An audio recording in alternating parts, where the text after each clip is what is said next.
Hello and welcome to Fearless DIY Music. My name is Tristan Lass, and today I'm joined once again by my dear friend Kevin Gamble. Today we're going to be discussing a cool topic. What could be cooler than his new song, 40 Trees, that he has recently posted. He has started his own YouTube channel to promote the music that he is making and going to make. So anyway, I'm going to let Kevin kind of just take control of this one, and I think that he's going to start off by talking about some of the most recent content on the channel. Take it away, Kev. Thanks, Tris. And before getting to the shameless self-promotion part of the programming, just want to make a reference back to a couple videos that you've posted on the channel that I think are worth checking out for those who haven't already seen them. First off, you had been talking for a while about putting together, some educational content for guitars that is not shilling for a paid subscription or a special, Patreon or something like that, but is just putting basic information out for guitarists to learn from and to get their bearings on. And so there was a great example of that this past week with your video on major and minor triads, which I made the comment it's where it all begins, and it's a great step to not skip and to avoid the regret of skipping later, which I think to some extent we all wish we had spent more time on such things. So check that out. Anyone who spends some time with that video is going to come away in a better place or having a better footing to start off from. And you know how much of an impact every little bit of learning has had on your songwriting. I mean, it's every one of those pieces ends up playing a big part in your artistic voice. So any quick thoughts on that video and why people should check it out? My only thought is that, at least the way that I learn or that information comes to me and makes sense is if it's presented in a concise manner. And I think that most of guitar is just pattern recognition. And if you have all of your notes memorized on each string, which is not a stretch, that is not a difficult thing. It's just the alphabet with a few, spaces thrown in. And if you know all your notes and you learn basic patterns like a Dorian pattern or a Phrygian mode or whatever, and then if you start learning, bar chords, most everybody, or one of your entry points is just learning bar chords, which I of course did, majors and minors mainly, and then sevenths and things like that. Triads are something that I never really dove into head first until quite recently, and I discovered it was just the same process again, just simple information. It's literally 3 different finger patterns for majors, 3 different finger patterns for minors. You pick a note, you pick a string, and you're playing all over the neck, so it just opens up a whole world.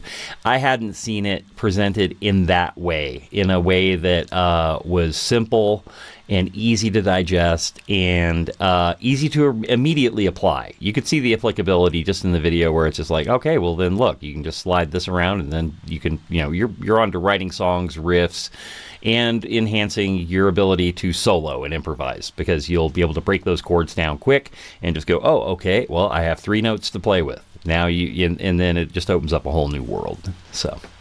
Yeah, absolutely. And like you said, every piece that you put together becomes part of your vocabulary. It's one of the available, pieces of the puzzle. So why not get more of that? And I do think it feels like the sort of the YouTube arms race has gotten a bit further out from this part, and so the way you package that together, I think, is really approachable and a good thing for people to spend time on. And the other video that kind of caught my eye was the conversion project from a Tune-o-Matic to a wraparound style bridge. And of course, Tune-o-Matics are notoriously problematic, and I've always been a little hesitant about the concept of like the fixed bridge kind of thing. And the only instrument I have with one is a fretless bass. And so but that video I think really helped convince me that this works. This can have a lot of upsides and is worth anyone checking out. The Tune-o-Matic, is great because you got the fine tuning and things like that. But I was really shocked by, if you get the angle right and you get it positioned right, that just simple bar, it was virtually flawless.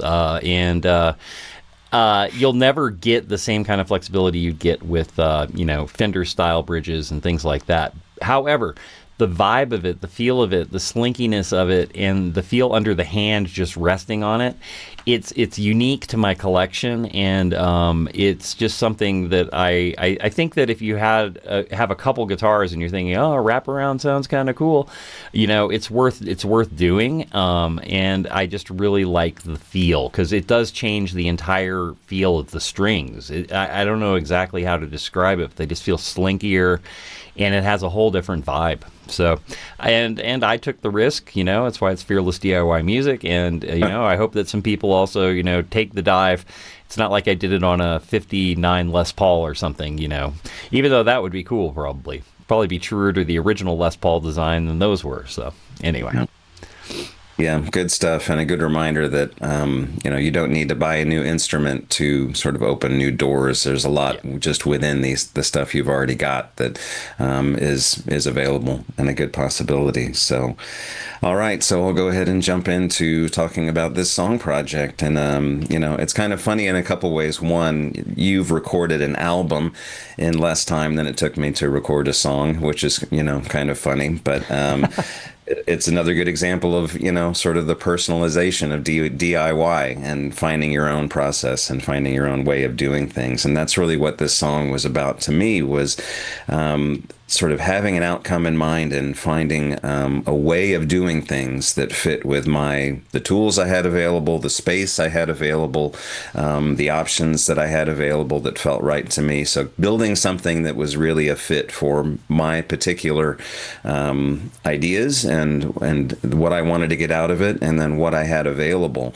And also, that's always a process of refining what you don't want to do and what you don't want to use, and the things that you feel are outside your what you want to be as a creator. And there was a lot of that in this, because in past videos you've talked about your physical space and recording process, and it's really that in the room, that live room kind of approach where you're cranking up amps and miking them, and everything's the sound of the physical space and so forth. And for me, it was a little bit of a different situation where I don't have dedicated space for those kinds of things, or for most people don't. Things up really loud. Most people don't, exactly. And so the question is, how do I approach this situation in a way that still feels like I've got integrity in the creative process, and I'm not just using all the digital shortcuts to get around that. And so some of that was just working with what I've got. I've got a walk-in closet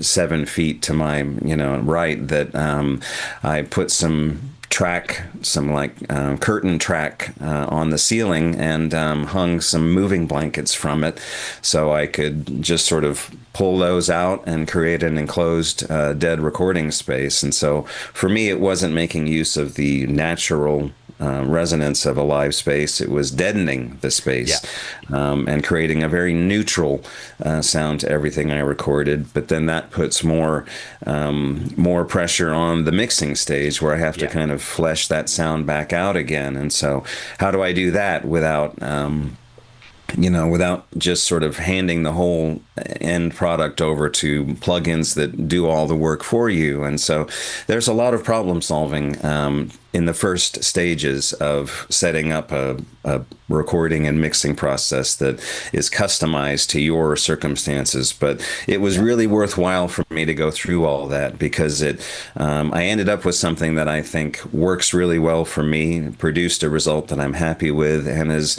repeatable now. It's like I've got this all set up, and I can use this as the basis for future things, and I can skip over all that problem solving this time, because I took the time to really work out all the nuts and bolts of something that works for my setup. And so that, to me, that's like a really good parallel to what you have done with your space and your approach, is you came up with something that works for you ideologically, and that works for the space you're in. Well, the key word there is repeatability, and I think that's something everybody struggles with. If you are in a space for any length of time and know that you're going to be in it for any length of time and you want to do things in that space, the hardest part is the starting. I mean, it took me 2 years to kind of figure out, exactly what gear I was going to use both for the channel and as I transitioned my entire recording studio from analog to digital. And it is, but once you have those methodologies in place and you've problem solved and you do all those things, it just gets easier as time goes on. I'm thinking about, starting another recording project here probably in the mid fall, I would say is realistic. And I'm going to take my time with this one because I have something that was released this year, so I don't feel like I have the kind of pressure I had this last time around because it was like 5 years in between projects or 4 years in between projects. But repeatability, that's really important because then you can just let ideas, then you can just be creative and you're not worried about, am I going to have to build an enclosure for this, or where do I put my mics, or now you know what mics work, what spaces work, and you'll and the things that didn't work, either replace them or just come up with a new method. Like you're talking about your acoustic guitar. I'll go back to the Dreadnought video, which is still lurking out there. It's lumbering through my comments section every day, good and bad. Maybe a small body acoustic is in your future, or something like that, where you don't have to go back and do all the EQing. You can just play the thing and be done. So yeah, repeatability. Super important. By the way, and before Kevin doesn't like to talk about himself a lot of the time. This song is very, very good. It's called 40 Trees. There'll be links down below to everywhere where you can hear it. I see it as being like a fully realized vision of your affinity for kind of early 80s, both rock and new wave. From Australia and Britain in particular, a little bit of, kind of that LA, scene stuff happening with some of the underground new wave bands there as well. It's got a great vibe, and the way that you built the parts and the complexity of the song it makes it a very enjoyable listen because it's not just, it's not just one thing. It's many different things. And kudos to your son who played saxophone on it as well. And I'll do the plug if you're not. But we'll get on. I'll let Kevin continue now because I'm a showboater. So anyway. Well, thank you, Tris. That's you correctly observed that that's not my comfort zone. It's, hey, let's use this to talk about other things. But yeah, you nailed all of it. And the fun part about all that was it just started off with me and an acoustic guitar and trying to figure out a song.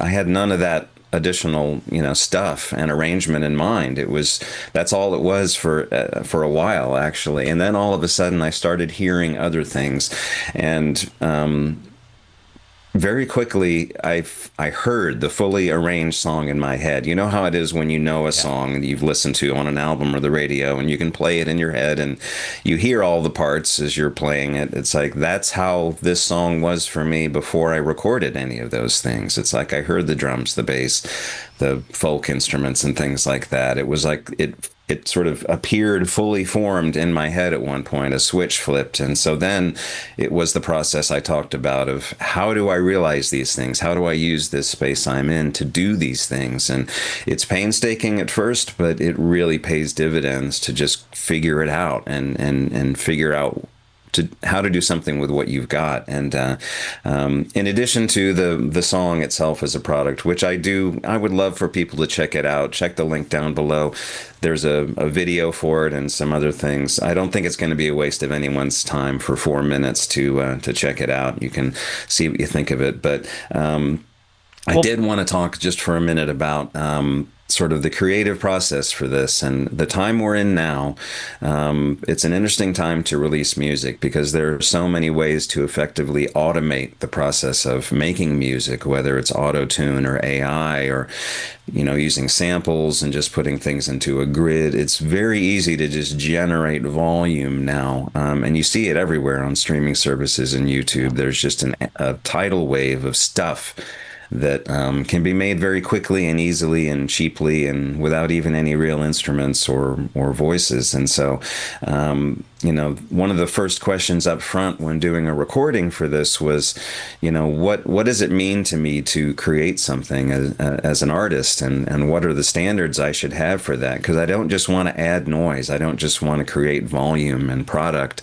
I wanted something that is meaningful artistically, that holds up to my own scrutiny for, do I respect this? Do I respect this creative process? And does the whole creative process really reflect me? I didn't want something that just reflected a plugin I bought or a sample library I used or something like that. And so there were a few principles that I sort of used as my guardrails when putting this together, that I kind of had to set my own guardrails because I was working more in the digital space, because of what we talked about, where I did the dry recording up front and then I had to decide what to do with it. But first principle was no auto tune. That is like a immovable law of mine. That Same for me. it to me, it's I understand the logic of people who use it, but I think it always dilutes the creative outcome. And these days, even like professional established bands and really capable singers use it, and you can hear it, and it's like, I don't want to hear that.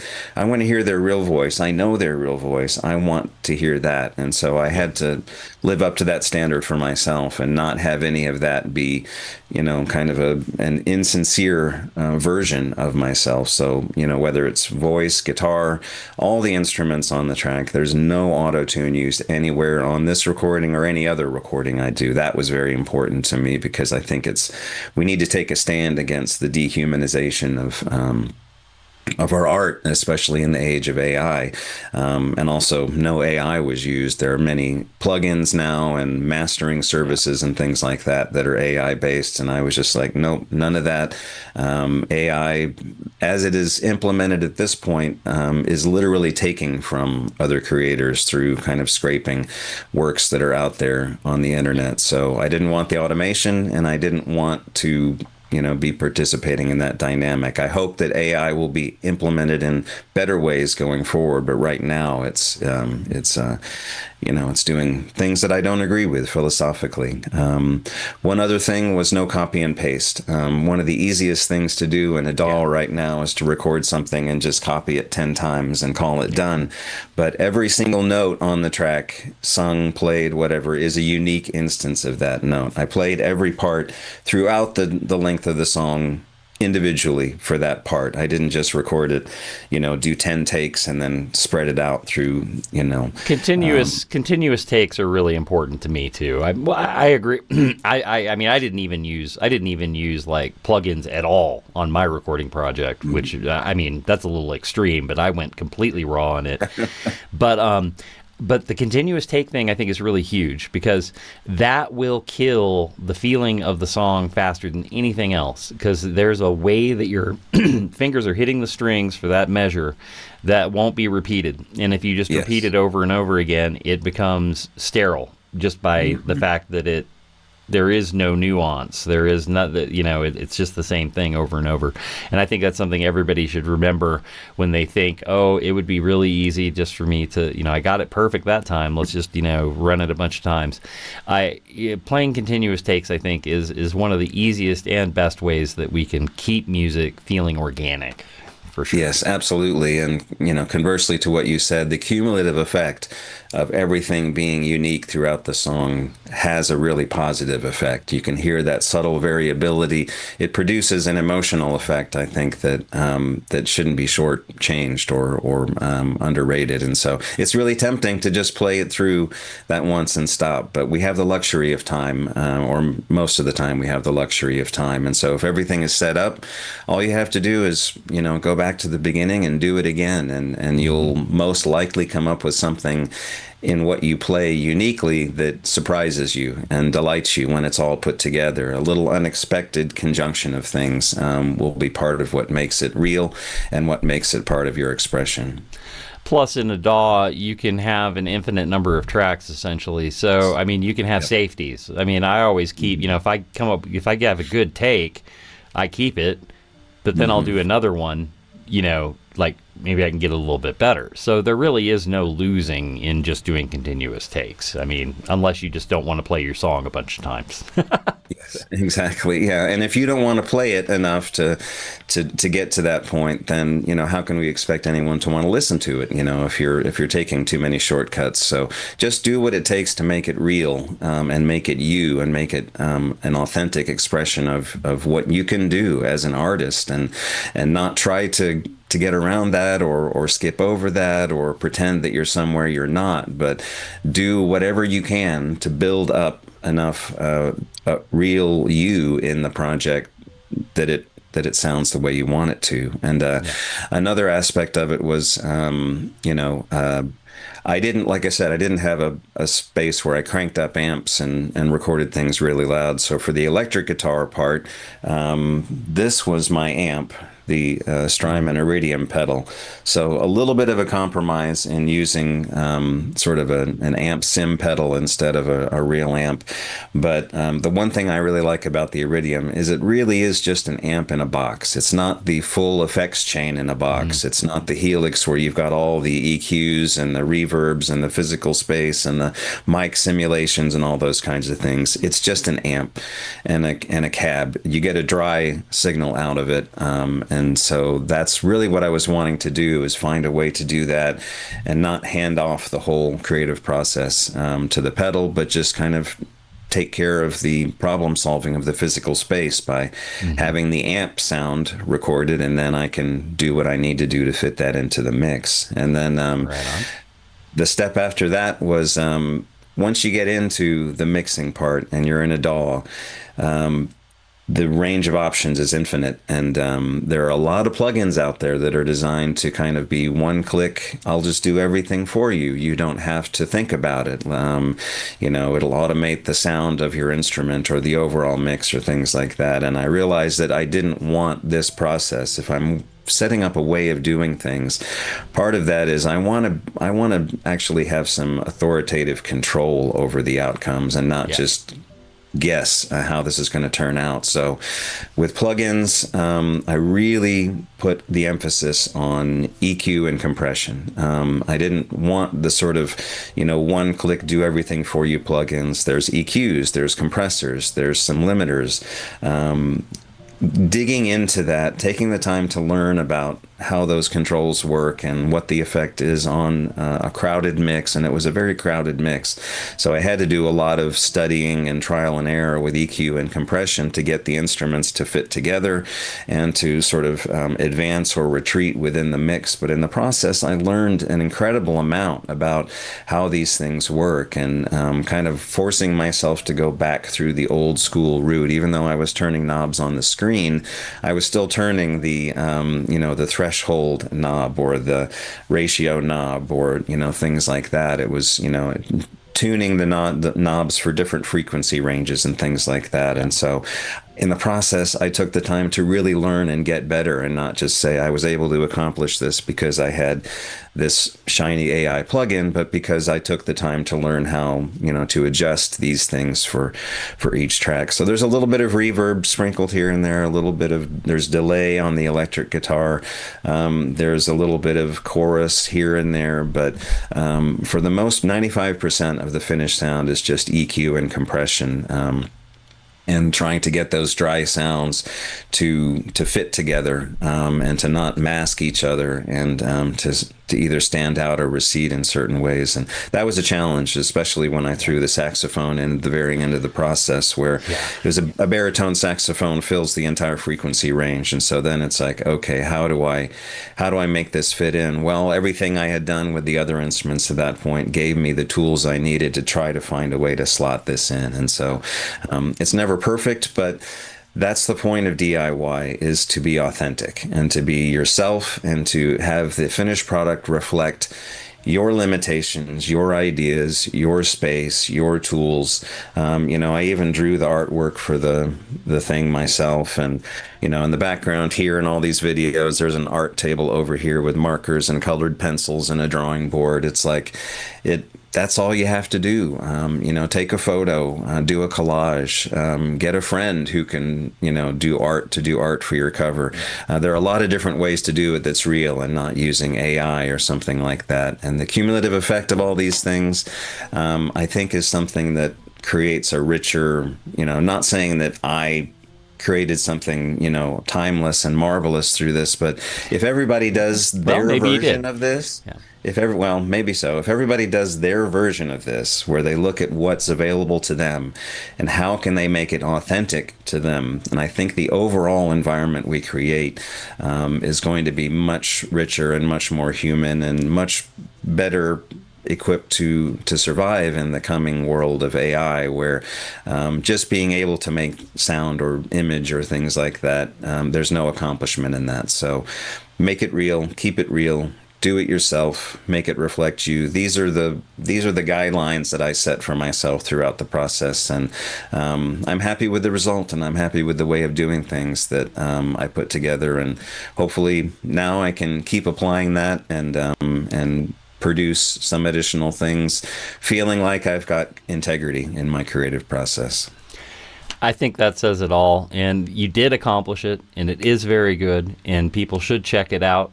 And I mean, that is the message, the spirit and the message of the whole channel. You know, it's fun to make stuff, and it's fun to make stuff that is real and is authentic. And you did it, and you just need to keep doing it. And I'm going to kind of wrap things up here with this. You guys should be doing this too.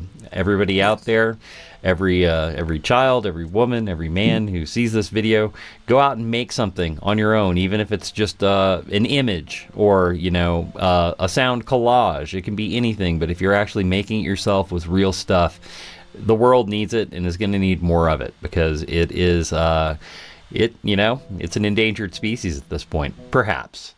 All right, you take care. Hit subscribe if you've watched the video to this point. And even if you haven't watched the video to this point, you better have hit subscribe. And we'll see you next time. Take care.